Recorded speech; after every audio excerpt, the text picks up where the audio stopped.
بسم اللہ الرحمن الرحیم۔ السلام علیکم ورحمۃ اللہ وبرکاتہ۔ محترم ناظرین، آج کی اس ملاقات میں انشاءاللہ چند دینی باتیں ہوں گی۔ آج جو ہمارا موضوع یا ٹاپک ہے وہ ہے گھروں کی اصلاح۔ بظاہر یہ چھوٹا سا لفظ ہے، لیکن یہ اپنے اندر بہت زیادہ معنی اور مطلب رکھتا ہے، اور آپ اچھی طرح جانتے ہیں الحمدللہ کہ نبی اکرم صلی اللہ علیہ وسلم نے اللہ کے حکم کے بموجب اپنے گھر ہی سے دعوت کا کام شروع کیا تھا، کیونکہ رب کریم نے آپ کو حکم دیا تھا اعوذ باللہ من الشیطان الرجیم وانذر عشیرتک الاقربین، آپ سب سے پہلے اپنے گھر والوں کو دین کی دعوت دیجیے۔ گھر اللہ تعالیٰ کی بہت بڑی نعمت ہے، اور نعمت کا احساس اس وقت ہوتا ہے جب کوئی نعمت چھن جاتی ہے۔ گھر بھی ایسی ہی ایک عظیم نعمت ہے اللہ تعالیٰ کی۔ کبھی اگر ہم لوگ تنہائی میں سوچیں اس کی اہمیت، اس کا فائدہ، اس کی ضرورت، تو اس کا اندازہ ہوتا ہے کہ اللہ تعالیٰ کا کتنا بڑا احسان ہے کہ ہمیں گھر سے نوازا اللہ تعالیٰ نے۔ اور خود اللہ تعالیٰ نے قرآن کریم میں اس نعمت کا ذکر کیا ہے، اس احسان کو جتلایا ہے۔ فرمایا رب کریم نے وَاللَّهُ جَعَلَ لَكُم مِّن بُيُوتِكُمْ سَكَنًا، سورہ النحل میں 80 نمبر کی آیت ہے۔ اس میں اللہ تعالیٰ ارشاد فرماتے ہیں کہ یہ اللہ تعالیٰ کا احسان ہے تمہارے اوپر کہ تمہارے لیے گھر بنایا اور اس کو سکون کا ذریعہ بنایا۔ یہ گھر جو ہے ہمارے لیے سکون کا ذریعہ ہے، جائے پناہ ہے، جائے استقرار ہے۔ آدمی دن بھر کہیں بھی تجارت میں کمانے میں لگا رہتا ہے یا ڈیوٹی میں لگا رہتا ہے، اور شام کو تھکا آ رہا جب اپنے گھر میں آتا ہے تو اس کو عجیب سا سکون محسوس ہوتا ہے۔ اس نعمت کی قدر ان لوگوں سے پوچھیے جن کے پاس گھر نہیں ہے۔ آج کی دنیا میں خاص طور سے آپ دیکھ رہے ہوں گے کہ پوری دنیا میں گھروں کا کتنا مسئلہ ہے۔ بہت بڑی تعداد میں لوگ بے گھر ہیں، بہت بڑی تعداد میں لوگ فٹ پاتھ پہ سوتے ہیں، کئی نسلیں فٹ پاتھ پہ سوتی ہیں، کئی نسلیں فلائی اوور کے نیچے سوتی ہیں۔ بہت سے لوگ دنیا میں شیلٹر ہاؤس میں رہتے ہیں، ان کے پاس کوئی گھر نہیں ہے سر چھپانے کے لیے۔ ان سے گھر کی نعمت کی قدر پوچھیے۔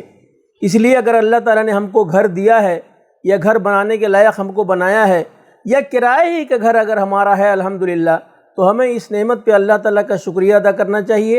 اور یہ اللہ تعالیٰ کا دستور ہے۔ قرآن میں اللہ تعالیٰ نے ارشاد فرمایا ہے اعوذ باللہ من الشیطان الرجیم لئن شکرتم لازیدنکم، کوئی بھی نعمت جو میں تمہیں دے رہا ہوں، اگر تم اس نعمت کا شکریہ ادا کرو گے، اس کا حق ادا کرو گے، تمہیں اور نعمتیں میں دوں گا۔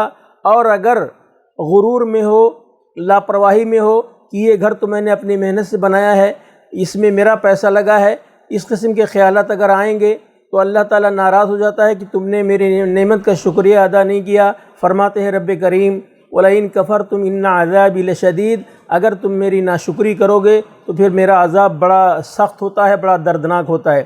اس لیے ہمیں ہوشیار رہنا چاہیے کہ اگر اللہ تعالیٰ نے ہمیں کوئی بھی نعمت دی ہے، اور قرآن میں اللہ تعالیٰ بار بار یہ فرماتے بھی ہیں کہ وَإِن تَعُدُّوا نِعْمَةَ اللَّهِ لَا تُحْصُوهَا، چاہے گھر ہو، چاہے اولاد ہو، چاہے تندرستی ہو، بے شمار نعمتیں اللہ تعالیٰ کی ہمارے اوپر ہیں، اور ان تمام نعمتوں کا شکریہ ادا کرنے والے یہ انبیاء کرام کی ایک طویل لسٹ ہمارے پاس الحمدللہ ہے۔ سبحان اللہ، ہم اگر یاد کریں تو سلیمان علیہ السلام جن کو اتنی بڑی بادشاہت دی تھی اللہ تعالیٰ نے، اس کے باوجود وہ اللہ تعالیٰ سے دعا کرتے ہیں رب اوزعنی ان اشکر نعمتک التی انعمت علی، اللہ تعالیٰ تو مجھے توفیق دے کہ جو تیری نعمتیں میرے اوپر ہیں میں ان کا شکریہ ادا کر سکوں۔ تو نعمتوں کا شکریہ ادا کرنے کے لیے بھی اللہ تعالیٰ کی توفیق اور مدد چاہیے۔ تو ہمیں یہ بار بار دعا کرنا چاہیے کہ اللہ تعالیٰ ہمیں تیری نعمتوں کا شکریہ ادا کرنے کی توفیق دے۔ یہی سنت ہمارے نبی اکرم صلی اللہ علیہ وسلم کی تھی۔ آپ بخشائے تھے، اس کے باوجود ہر فرض نماز کے بعد یہ دعا فرماتے تھے اللہم اعنی علی ذکرک و شکرک و حسن عبادتک، اللہ تعالیٰ تو مجھے میری مدد فرما تاکہ میں تیرے نعمتوں کا شکریہ ادا کر سکوں، تیرا ذکر و اذکار کر سکوں، اور اچھے طریقے سے تیری عبادت کر سکوں۔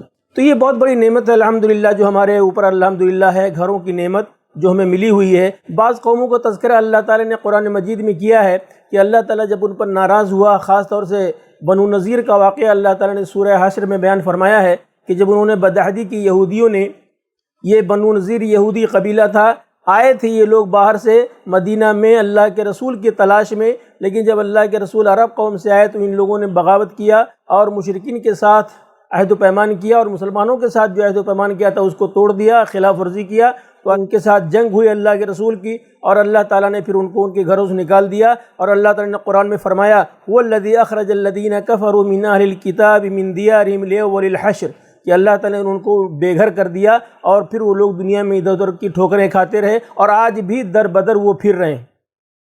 تو جتنا بھی ہم لوگ اس پر اللہ کا شکر ادا کر سکے وہ کم ہے۔ بہت بڑی نعمت ہے اگر کسی کو گھر جیسی نعمت مل جائے۔ حدیث میں اللہ کے رسول صلی اللہ علیہ وسلم نے ارشاد فرمایا ہے کہ اربع من السعادہ، 4 چیزیں آدمی کی سعادت مندی کی علامت ہیں۔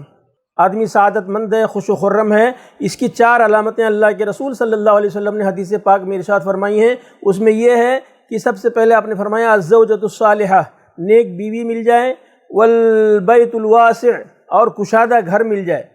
کشادہ گھر مل جائے تو بہت بڑی نعمت ہے اللہ تعالیٰ کی، اور ہمیں اس نعمت پر شکریہ ادا کرنا چاہیے۔ دعا کرتے ہیں کہ اللہ تعالیٰ ہمیں گھر اور بال بچوں اور اسی طرح سے دیگر نعمتوں سے نوازتا رہے، اور اللہ تعالیٰ ان نعمتوں کی حفاظت بھی فرمائے، اور جو نعمتیں اللہ تعالیٰ نے ہم کو دی ہیں وہ نعمتیں ہمارے ساتھ برقرار رہیں۔ دعا کرتے ہیں رب کریم سے کہ اللہ تعالیٰ اسی طرح سے ہمیں اپنی نعمتوں سے نوازتا رہے۔ وآخر دعوانا ان الحمد للہ رب العالمین۔